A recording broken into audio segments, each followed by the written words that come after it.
Lincoln High School in suburban Pittsburgh buzzed with the familiar chaos of lunch period. Students clustered around tables forming their usual social hierarchies. But in the far corner of the cafeteria, one table sat conspicuously empty, except for a single figure hunched over a sandwich. Ethan Miller, 16, sat alone as he had every day for the past 3 months. His dark hair fell across his eyes as he methodically ate his peanut butter sandwich, cutting each bite into precise squares before placing them in his mouth. The routine comforted him, providing order in a world that often felt overwhelming and hostile. Across the cafeteria, Connor Walsh surveyed his domain with the satisfaction of a predator who owned his territory. At 6 feet 2 inches and 220 pounds, Connor was Lincoln High's star wrestler and undisputed alpha. His crew of followers, Brad, Marcus, and Tony, flanked him like loyal lieutenants, feeding off his cruelty and basking in his protection. Connor's eyes locked onto Ethan's solitary figure, and a familiar smirk spread across his face. For 3 months, the autistic kid had been his favorite entertainment. Unlike other targets who eventually fought back or found allies, Ethan remained perpetually vulnerable, making him the perfect victim for Connor's daily dose of power. "Boys," Connor announced to his crew, "looks like our friend Ethan needs some company." The group rose from their table with practiced menace, drawing glances from nearby students who quickly looked away. Everyone at Lincoln High knew what was coming, and everyone had learned to mind their own business when Connor went hunting. Ethan sensed the approaching footsteps before he saw them. His shoulders tensed, and his careful eating rhythm faltered. He'd developed an almost supernatural ability to detect when Connor was near, a survival instinct born from months of systematic torment. "Well, well," Connor's voice boomed across the cafeteria as he approached Ethan's table. "If it isn't our favorite little weirdo eating his baby food lunch all by himself." Ethan's hands began to tremble slightly. He set down his sandwich and stared at the table, employing the strategy that sometimes worked: become invisible, don't react, wait for it to pass. But Connor wasn't in a passing mood today. He'd had a bad morning, failed a history test, got chewed out by Coach Peterson, and caught his girlfriend texting another guy. He needed to reassert his dominance, and Ethan was the perfect outlet. "Hey, freak, I'm talking to you," Connor said, grabbing the back of Ethan's chair and spinning it around forcefully. The sudden movement triggered Ethan's sensory sensitivity. The cafeteria's fluorescent lights seemed to strobe. The noise of conversations became deafening, and the smell of institutional food turned nauseating. His hands flapped briefly, a self-soothing behavior that Connor had learned to exploit. "Ooh, look at that," Connor mocked, mimicking Ethan's hand movements. "The little bird is trying to fly away." Brad and Marcus laughed on cue while Tony recorded with his phone. They'd done this dance dozens of times before, each incident adding to Connor's reputation and Ethan's isolation. Ethan's response was always the same: silence. He'd learned that any words he spoke would be twisted, any emotion he showed would be ammunition. His therapist had taught him breathing techniques for moments like this, but Connor's presence made it impossible to think clearly. "What's wrong, Ethan?" Connor continued, his voice dripping with false concern. "Cat got your tongue? Or are you just too stupid to understand normal human conversation?" The cafeteria had grown quieter, students instinctively creating a perimeter around the confrontation. Some watched with morbid fascination, others with uncomfortable guilt, but none with the courage to intervene. Ethan reached for his lunch money, $5 his mother had carefully placed in his backpack that morning. It was Tuesday, which meant pizza day, and Ethan had been looking forward to the one school lunch he actually enjoyed. But he knew the routine. Give Connor what he wanted, and maybe the humiliation would end quickly. Connor snatched the money before Ethan could fully extend his hand. Thanks for the donation, buddy. I'll put this to good use. He pocketed the bill and grabbed Ethan's sandwich, taking a large bite before spitting it onto the floor. Disgusting. No wonder you're so weird. You eat weird food. The cafeteria erupted in nervous laughter. Students who would never dare bully anyone themselves found themselves complicit in Connor's cruelty, their laughter feeding his ego and deepening Ethan's shame. But the money and sandwich weren't enough today. Connor was building towards something bigger, something that would cement his legend and ensure his dominance remained unquestioned. You know what, Ethan? Connor said, his voice taking on a more dangerous edge. I think you need to learn some social skills, starting with how to properly greet people. He grabbed Ethan's wrist and yanked him to his feet. Ethan's body went rigid with panic. Physical contact was one of his biggest triggers, and Connor knew it. Say hello, Connor. Thank you for being my friend, Connor demanded. Ethan's mouth opened and closed without sound.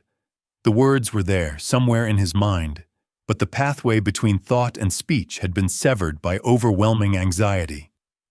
I'm waiting, Connor said, tightening his grip on Ethan's wrist. Hello, Ethan whispered, his voice barely audible. Louder, Connor shouted. Everyone needs to hear how grateful you are for my friendship.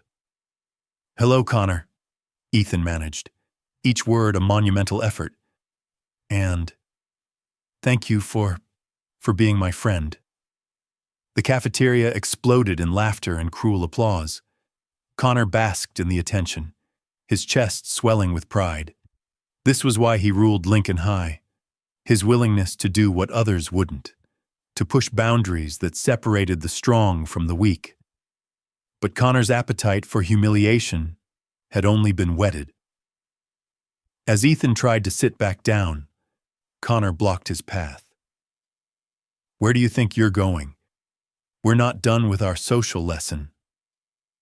Principal Hayes had implemented a zero-tolerance bullying policy at the beginning of the year, but Connor had learned to operate in the gray areas, never quite crossing lines that would trigger adult intervention, but maintaining a constant campaign of psychological warfare that slowly destroyed his targets. I think, Connor announced to his growing audience, that Ethan needs to learn how to make a proper entrance. Don't you think, guys? His crew nodded enthusiastically, sensing that Connor was building towards something special. Connor grabbed Ethan's backpack and started walking toward the cafeteria exit. Come on, buddy. We're going to practice your grand entrance. Ethan followed reluctantly, his internal alarm systems screaming danger. But experience had taught him that resistance only made things worse. Better to endure whatever Connor had planned and hope it would end quickly. The crowd began to follow, drawn by the promise of entertainment. Phones appeared as students sensed that something worth recording was about to happen. Connor led the procession out of the cafeteria and into the main hallway, where the central staircase provided a perfect stage for his performance. The staircase was wide and dramatic, designed to impress visitors with Lincoln High's commitment to academic excellence.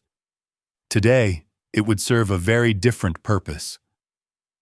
All right, Ethan, Connor said, positioning him at the top of the stairs. I want you to make a grand entrance for all your friends down there. Really show everyone how coordinated and athletic you are. Ethan looked down the 15 concrete steps and felt his stomach drop. He understood what Connor was planning, but his voice had abandoned him completely. Go ahead, Connor said, his hand resting on Ethan's shoulder with deceptive gentleness. Don't be shy. The hallway had filled with students, drawn by the commotion and the promise of drama. Teachers were conspicuously absent.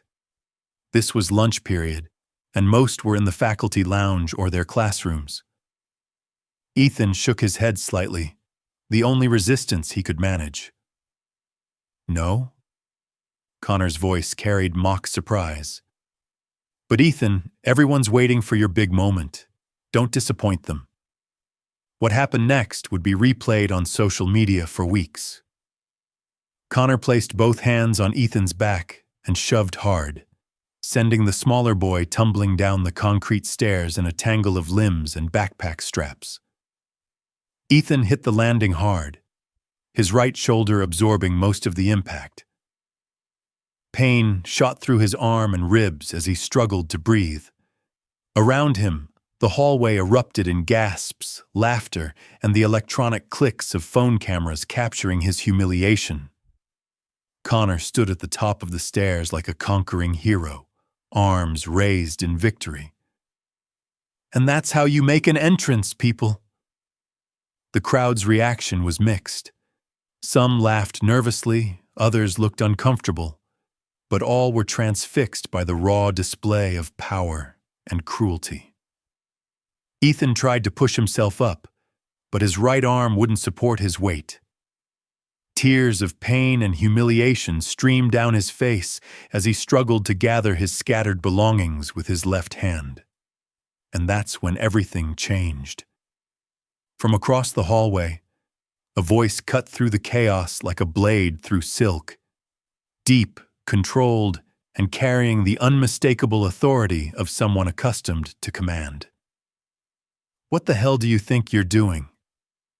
The crowd turned as one to see a mountain of a man striding toward them, 6 feet 4 inches and 280 pounds of pure muscle, wearing a Pittsburgh Steelers practice jersey and moving with the predatory grace of an apex predator. His face was a mask of controlled fury, his hands clenched into fists that looked capable of ending careers. Connor's victory smile faltered as he took in the approaching figure. Something about the man's presence triggered every survival instinct Connor possessed, but his teenage bravado prevented him from showing fear in front of his audience. The man knelt beside Ethan with surprising gentleness, his massive hands carefully checking for injuries. "You okay, buddy?" Ethan looked up into eyes that shared his own dark brown color, eyes filled with protective fury and infinite love. "Jake?" "Yeah, little brother. I'm here." Jake Miller rose slowly, his full height casting a shadow that seemed to swallow Connor whole. When he spoke, his voice carried the quiet menace of someone who had spent 8 years hitting people hard enough to hospitalize them. "That's my little brother you just hurt." Connor's world tilted sideways as the words hit him like a physical blow. Little brother. This mountain of muscle and barely contained violence was related to his favorite victim. The cosmic injustice of it made his mouth go dry. Jake Miller had driven to Lincoln High to surprise Ethan with lunch, something he tried to do whenever the Steelers had a bye week. He'd been looking forward to seeing his little brother's face light up when he appeared in the cafeteria. Instead, he'd arrived just in time to watch some punk push Ethan down a flight of concrete stairs. "I asked you a question," Jake said, his voice dropping to a whisper that somehow carried more menace than any shout. "What the hell do you think you're doing to my brother?" Connor's crew had evaporated the moment Jake appeared, suddenly remembering urgent business elsewhere in the school. Even the crowd of onlookers began to thin as students sensed that the entertainment was about to turn dangerous. We were just," Connor stammered, his usual confidence crumbling in the face of Jake's presence. "Just what?" Jake took a step closer. "Just pushing a kid with autism down the stairs? Just humiliating someone who can't fight back? Just being a piece of shit?" The hallway had gone completely silent. Students pressed against the walls, phones still recording but hands trembling. This wasn't high school drama anymore. This was something primal and terrifying. Connor tried to summon his swagger. "Look, man, I don't know who you think you are, but I know exactly who I am," Jake interrupted. "I'm Jake Miller, starting linebacker for the Pittsburgh Steelers. I'm the guy who spent 8 years hitting people so hard they need help remembering their own names. And right now, I'm a very angry big brother." The name hit Connor like a freight train. Jake Miller. He'd watched him play on TV, seen him level quarterbacks and running backs with hits that made SportsCenter highlights. The man standing in front of him wasn't just big, he was professionally violent. "And you," Jake continued, pointing a finger the size of a small club at Connor's chest, "are about to learn what happens when someone hurts my family."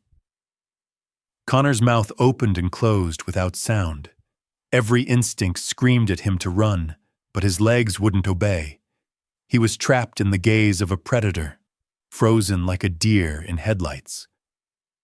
Jake helped Ethan to his feet with infinite care, his massive hands gentle as he checked his little brother for injuries. "How bad does it hurt, buddy?" "My shoulder," Ethan whispered, "and my ribs." Jake's jaw clenched. When he turned back to Connor, his eyes had gone completely cold. "You hear that? My brother is hurt because of you." "I didn't mean for him to get hurt," Connor said quickly. "It was just a joke, man. We were just messing around." "A joke?" Jake's voice rose slightly. "You think pushing someone down concrete stairs is funny?" The crowd had grown again as word spread through the school that Jake Miller, the actual NFL player, was in the building and about to destroy Connor Walsh. Students appeared from classrooms and distant hallways, drawn by the promise of witnessing something legendary. "Here's what's going to happen," Jake said, his voice carrying across the silent hallway. "You're going to apologize to my brother. Then you're going to explain to everyone here why you thought it was okay to hurt someone who never did anything to you." Connor's face flushed red. Apologizing in front of the entire school would destroy his reputation, everything he'd built over 3 years of carefully cultivated fear and respect. "I'm not apologizing to some ret." The word died in Connor's throat as Jake moved faster than should have been possible for someone his size. One moment, he was standing 3 feet away. The next, his face was inches from Connor's, close enough that Connor could smell his cologne and see the cold fury in his eyes. "Finish that sentence," Jake whispered. "I dare you." Connor's bladder nearly released. This close, Jake seemed even larger, a wall of muscle and contained violence that could end him without breaking a sweat. I'm sorry," Connor managed. "Not to me," Jake said without moving back. "To him." Connor turned toward Ethan, who was still struggling to gather his scattered belongings. The sight of his usual victim looking so small and hurt should have triggered some sympathy, but Connor's mind was too focused on survival to process empathy. "I'm sorry, Ethan," he said, the words tasting like ash in his mouth. "For what?" Jake demanded. For pushing you down the stairs." "And?" Connor's mind went blank. And for being mean to you?" Jake's laugh was completely without humor. "Mean to him? That's what you call 3 months of systematic torture. Being mean." The crowd stirred nervously. Some students were beginning to realize they'd been witnessing something more serious than typical teenage bullying. Phones continued recording, but the mood had shifted from entertainment to something darker. "Tell everyone here," Jake commanded, "exactly what you've been doing to my brother." Connor's mouth went dry. Admitting the full scope of his behavior would be social suicide, but Jake's presence made refusing seem physically dangerous. We took his lunch money sometimes." "How often?" "Every day. Connor whispered. What else? I called him names, made fun of him. Jake's patience was wearing thin. He could see his little brother struggling not to have a meltdown in front of hundreds of students. Could see the pain in his shoulder from the fall. Could imagine 3 months of daily humiliation and cruelty. You know what I think? Jake said, his voice rising so everyone could hear. I think you're a coward who picks on people weaker than you because it makes you feel strong. I think you're pathetic. The words hit Connor like physical blows.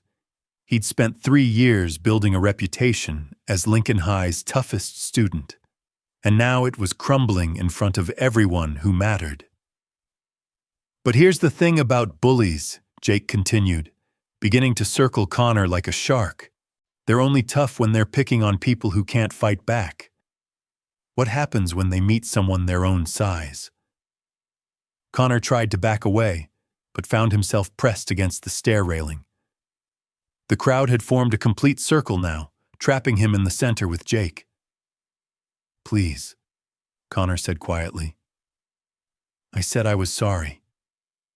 Sorry isn't enough, Jake replied.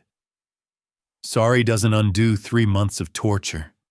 Sorry doesn't heal my brother's shoulder. Sorry is just a word cowards use when they get caught. Jake stopped directly in front of Connor, close enough to touch. When he spoke next, his voice carried a promise that made Connor's blood freeze. You want to know what's going to happen now? You're going to experience what it feels like to be powerless, to be afraid, to know that someone bigger and stronger than you can hurt you anytime they want. Connor's legs began to shake.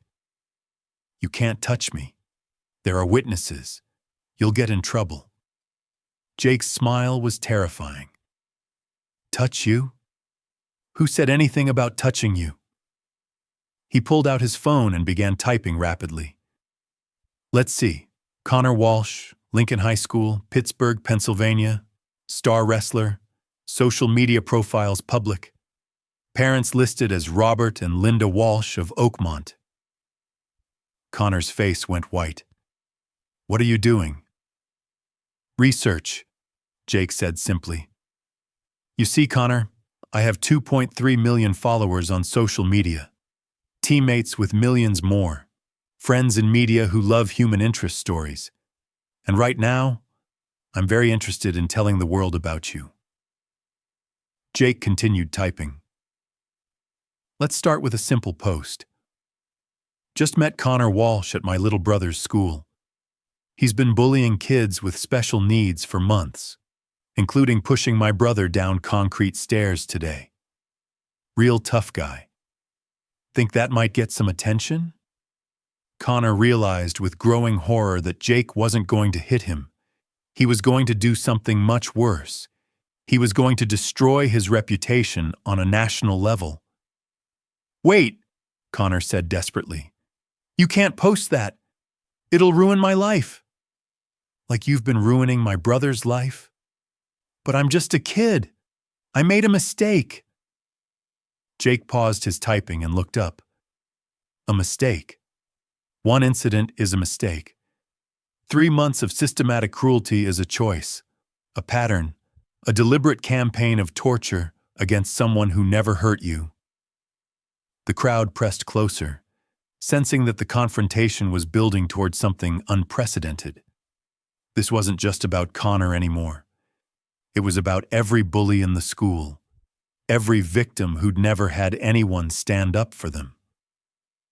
Here's what's going to happen, Jake announced, his voice carrying to every corner of the hallway. Connor is going to experience what real consequences feel like, because apparently, this school doesn't believe in protecting its vulnerable students. Jake hit post on his phone, and Connor watched his world end in real time. Within minutes, Jake's post had exploded across social media with the force of a digital nuclear bomb. 2.3 million followers became 2.3 million witnesses to Connor's cruelty, and the story spread faster than wildfire through gasoline. Connor stood frozen in the hallway, watching Jake's followers count climb as notifications poured in. Comments flooded the post, thousands of them, each one a nail in the coffin of his reputation. This is what's wrong with schools today. No protection for kids who need it most. That Connor kid looks exactly like the type who would pick on special needs students. Someone find his parents' contact information. They need to know what their son is doing. Pittsburgh represent. Stand up for the vulnerable. Jake held his phone so Connor could see the numbers climbing. 1,200 shares in the first 5 minutes, 8,000 comments, 45,000 likes. Looks like people are really interested in your story, Connor. Connor's phone began buzzing incessantly with notifications. Friends, family members, and complete strangers were tagging him, sharing the post, and adding their own commentary. His Instagram DMs flooded with messages ranging from disappointed to furious. "Please," Connor begged, his voice breaking. "Take it down. I'll do anything." "Anything?" Jake's eyebrow raised. "Like what?" I'll leave Ethan alone. I'll never bother him again." That's the bare minimum of human decency, Connor. That's not redemption. That's just stopping being evil.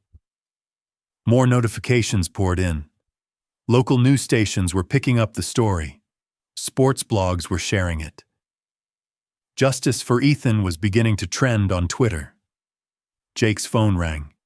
The caller ID showed Sarah Chen, Channel 4 News.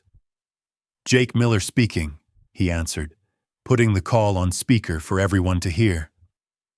"Mr. Miller, this is Sarah Chen from Channel 4 News. We're seeing your post about the bullying incident at Lincoln High. Would you be available for an interview this evening?" Connor's knees nearly buckled. This was escalating beyond his worst nightmares. "Absolutely," Jake replied, never taking his eyes off Connor. "I think it's important that people understand what's happening in our schools. We've also reached out to the school district for comment, and we're hoping to speak with the student involved, Connor Walsh." Connor shook his head frantically at Jake, pleading silently for mercy. "I'm sure Connor would love to share his perspective," Jake said. "He's right here with me now." "Wonderful. We'll have a crew there within the hour." After Jake hung up, the hallway fell silent except for the constant buzzing of phones as the story continued to spread. "Channel 4 News," Jake announced to the crowd. "They want to interview Connor about his bullying techniques. Isn't that exciting?" Connor's face had gone completely white. "I can't. My parents will kill me." "Your parents are going to find out anyway," Jake said, showing Connor his phone again. "Look at this. Someone already found your mom's Facebook page. She's getting tagged in the post. A lot." Connor fumbled for his own phone, hands shaking as he navigated to his mother's Facebook profile.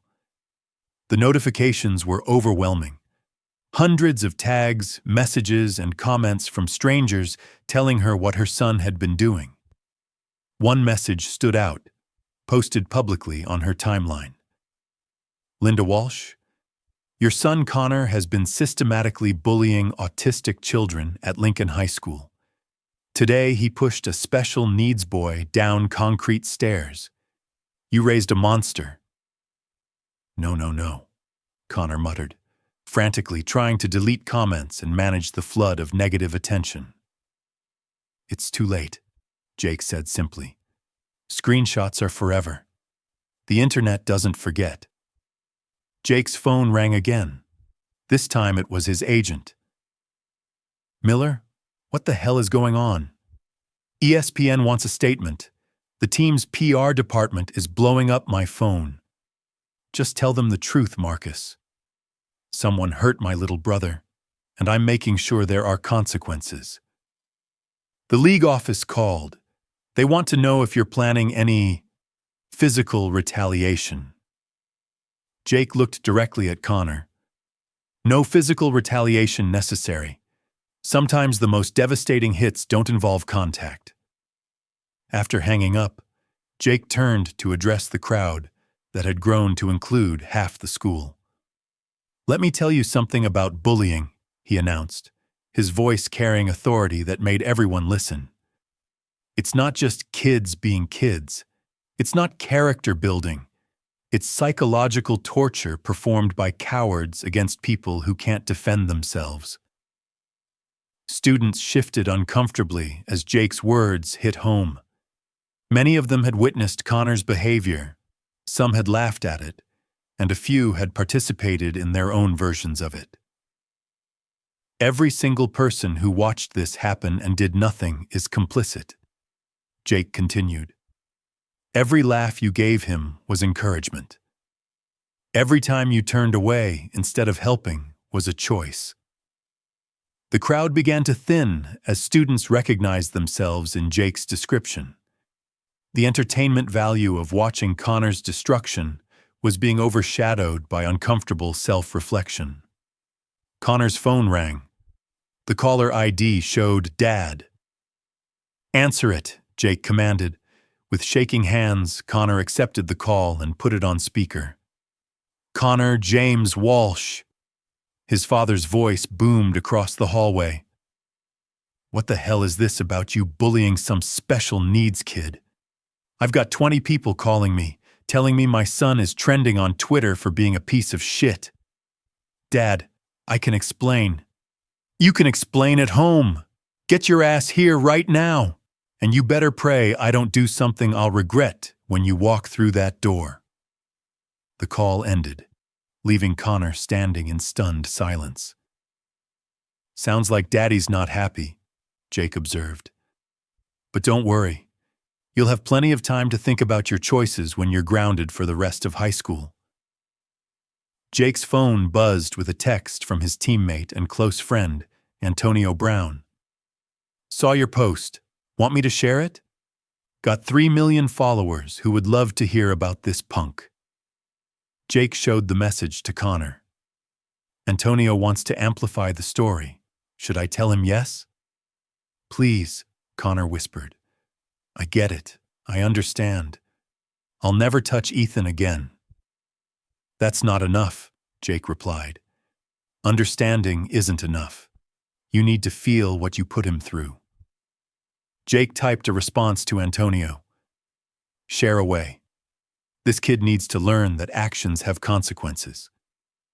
Within minutes, Antonio Brown's repost added millions more eyes to the story. Other NFL players began sharing it.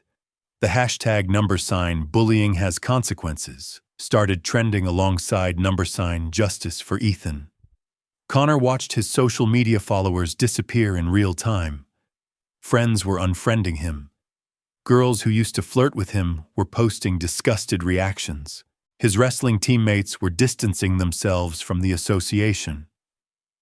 "This is what powerlessness feels like," Jake explained, his voice almost educational. "This helpless feeling you have right now? This sense that forces beyond your control are determining your fate? This is what you put my brother through every single day for 3 months."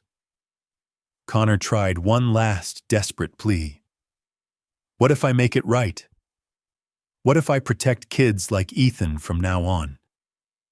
Jake considered this. "That would be a start. But redemption isn't something you can negotiate. It's something you have to earn over time." Principal Hayes finally appeared, having been summoned by frantic calls from teachers who had heard about the situation. He took in the scene: the massive NFL player, the humiliated student, the crowd of recording phones, and realized his carefully maintained school reputation was about to become a national story. "Mr. Miller," Principal Hayes said nervously, "perhaps we could discuss this situation in my office?" "No need," Jake replied. "I think we've said everything that needs to be said." Connor understands the consequences of his choices now. Jake knelt beside Ethan one more time. "You okay, little brother?" Ethan nodded, though tears still streaked his face. "Thank you, Jake." "Always," Jake said simply. "Nobody hurts my family." As Jake prepared to leave, he turned back to Connor one final time. "You want to know the difference between us?" Jake asked. "I use my size and strength to protect people. You used yours to hurt them. That's why you'll always be smaller than the kid you pushed down those stairs." 3 hours later, Connor sat in his bedroom while chaos erupted around him. Downstairs, his parents fielded angry phone calls from relatives, neighbors, and complete strangers who had seen the viral posts. His father had already called the school, demanding an explanation for why his son's minor incident had become national news. Connor's social media feeds were graveyards of his former popularity. His Instagram followers had dropped from 3,400 to 847, and those remaining were mostly hate watchers documenting his downfall. The comments section on every photo had become a war zone of disgust and disappointment. The local news interview had been brutal. Sarah Chen had shown no mercy, pressing Connor for details about his systematic bullying while his parents watched in horrified silence. His stammered explanations and half-hearted apologies had only made him look worse. "I didn't think it was that serious," Connor had said on camera, a statement that would be memed and mocked across the internet for weeks. The wrestling team group chat that had once been filled with his bravado was now planning damage control. Coach Peterson had already called an emergency meeting for the next morning to address the situation. Several college recruiters who had been interested in Connor's athletic performance had quietly withdrawn their preliminary offers. Connor's phone buzzed with a text from his former lieutenant, Brad. "Dude, my parents are making me switch schools. They don't want me associated with this. Sorry." One by one, his crew abandoned him. Marcus's parents threatened to press charges if Connor contacted their son. Tony deleted Connor's number and blocked him on all social media. The power structure that Connor had built over 3 years crumbled in a single afternoon. Meanwhile, Ethan sat in the emergency room getting X-rays of his shoulder and ribs. The physical injuries would heal. Minor bruising, no fractures. But the psychological impact of finally having someone stand up for him was transformative. "How long has this been going on?" Dr. Patricia Williams asked as she examined Ethan's shoulder. 3 months, Ethan's mother, Susan, replied, her voice thick with guilt. "I knew something was wrong, but Ethan wouldn't tell me what was happening." Kids with autism often internalize bullying, Dr. Williams explained. They blame themselves rather than seeking help. Jake sat in the corner of the examination room, still wearing his Steelers jersey, now wrinkled from the day's events. His phone continued buzzing with interview requests, but his focus remained entirely on his little brother. "I should have known," Jake said quietly. "I should have seen the signs." "You couldn't have known," Susan replied. "He hid it from all of us." But Jake wasn't letting himself off the hook that easily. He thought about all the times Ethan had seemed withdrawn during their weekly phone calls, all the occasions when his little brother had made excuses to avoid talking about school. The emergency room TV was tuned to Channel 4 News, where Connor's interview was being dissected by a panel of experts discussing bullying in schools. The story had grown beyond Jake's initial post. It had become a case study in systematic harassment and institutional failure.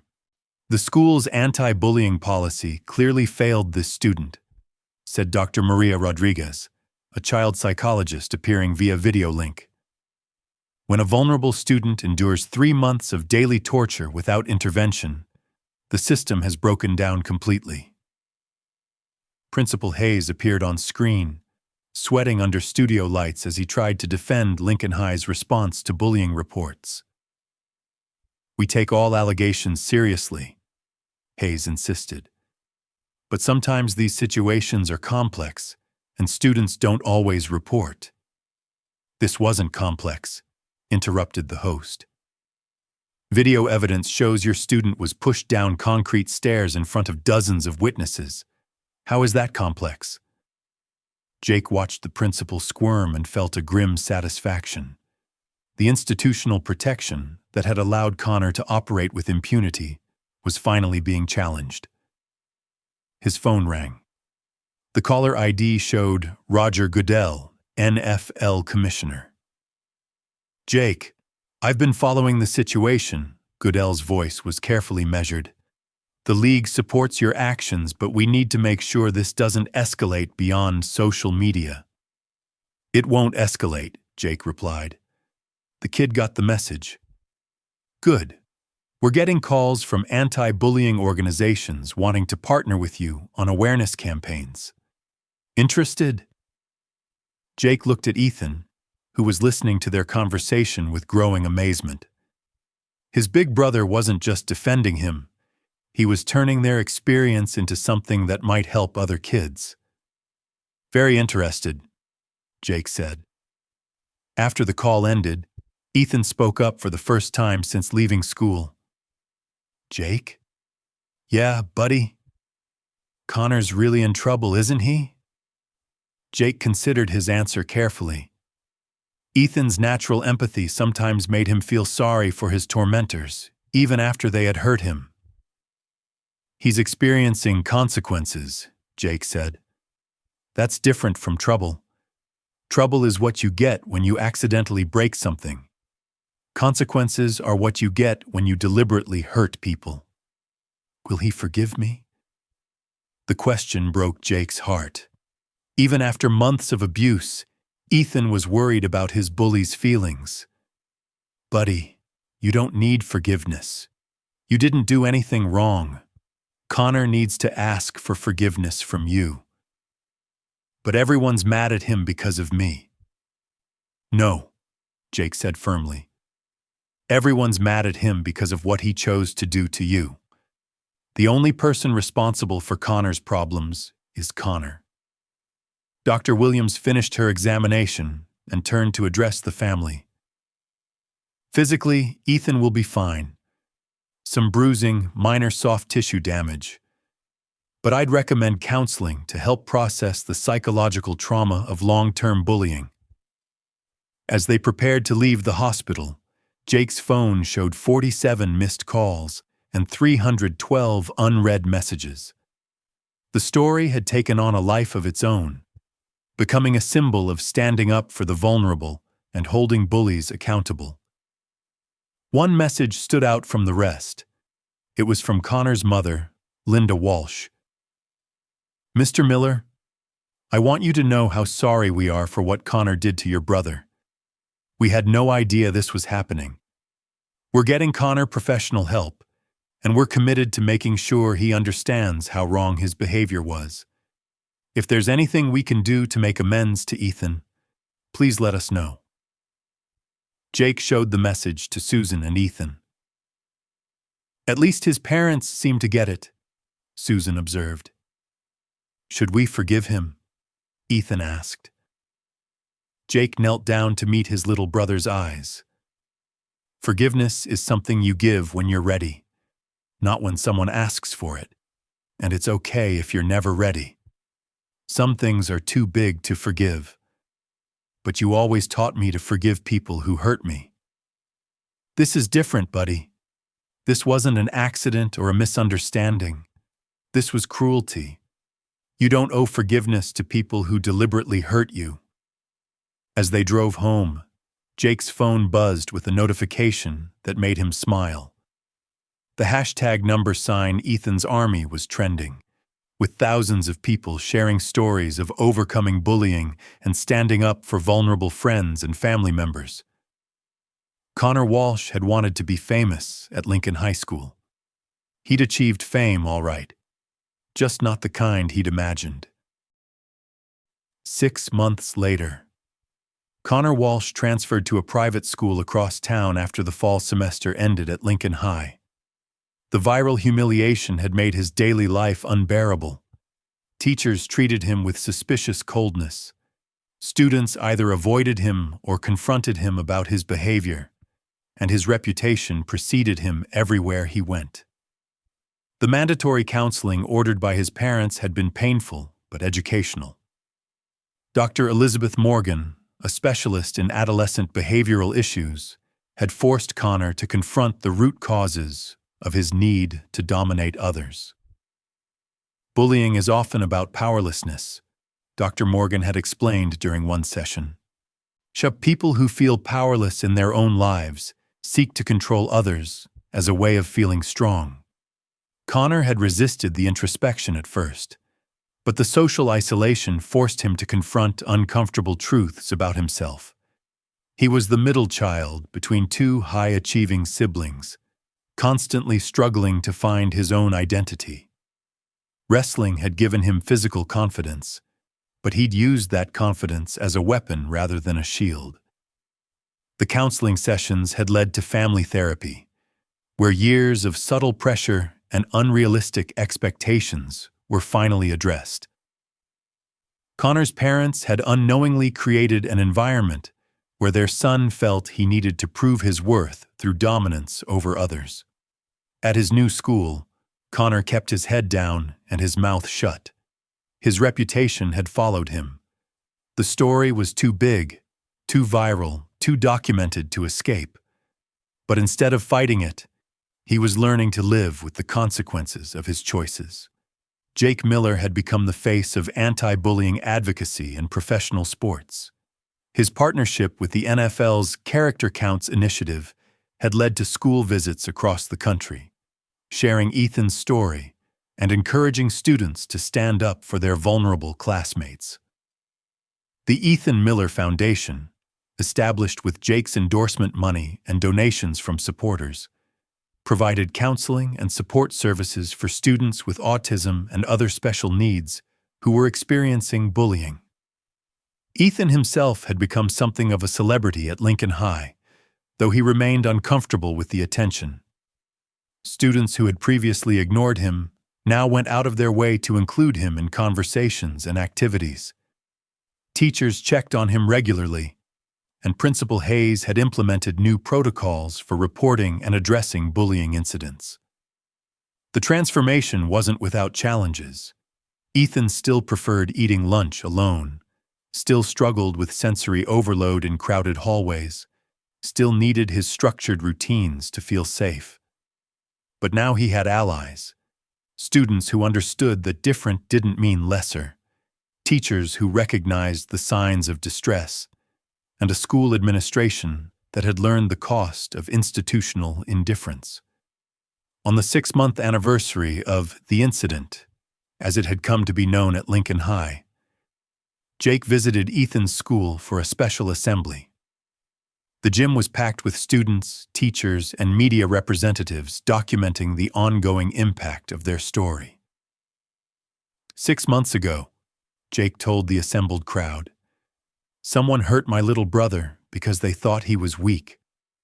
Today, Ethan is stronger than his attacker ever was, because real strength comes from how we treat people who can't defend themselves." Ethan sat in the front row, wearing a custom Pittsburgh Steelers jersey with Ethan's Army printed on the back. Around him sat a group of friends. Other students who had been outcasts before the incident brought the school community together around inclusion and acceptance. "My brother taught me something that day," Jake continued. "He taught me that sometimes the bravest thing you can do is ask for help, and sometimes the strongest thing you can do is stand up for someone else." The applause was thunderous, but Jake wasn't finished. Connor Walsh made a choice to hurt someone weaker than himself. He's living with the consequences of that choice every day. But all of you get to make choices too. You can choose to be bystanders when you see cruelty, or you can choose to be protectors. You can choose to tear people down, or you can choose to build them up. After the assembly, Jake found Connor waiting by his car in the parking lot. The former bully looked smaller somehow, diminished by 6 months of social exile and forced self-reflection. "Mr. Miller," Connor said quietly, "I wanted to apologize again. To you and to Ethan." Jake studied the teenager carefully. Connor's arrogance was gone, replaced by something that might have been genuine remorse. "Apologizing to me is meaningless," Jake said. "I wasn't your victim." "I know. But Ethan won't see me. His mom said he's not ready. Maybe he'll never be ready. That's his choice to make." Connor nodded, accepting the judgment. "I just wanted you to know that I understand now. What I did was wrong, and I'm trying to be better." "Good," Jake replied. "But don't expect forgiveness to come just because you've learned to be decent. Some things you have to live with." As Connor walked away, Jake felt no satisfaction in the young man's obvious suffering. The point had never been revenge. It had been consequences.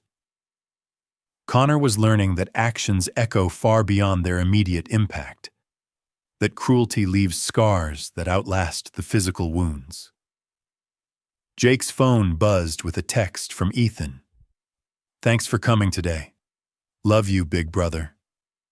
Jake smiled as he typed back, "Always, little brother. Always." The story of Connor and Ethan had become legend at Lincoln High, a cautionary tale about the price of cruelty and the power of standing up for those who couldn't defend themselves. But for Jake, it would always be simpler than that. It was the story of a big brother who refused to let anyone hurt his family. And sometimes, that's all the justice the world needs.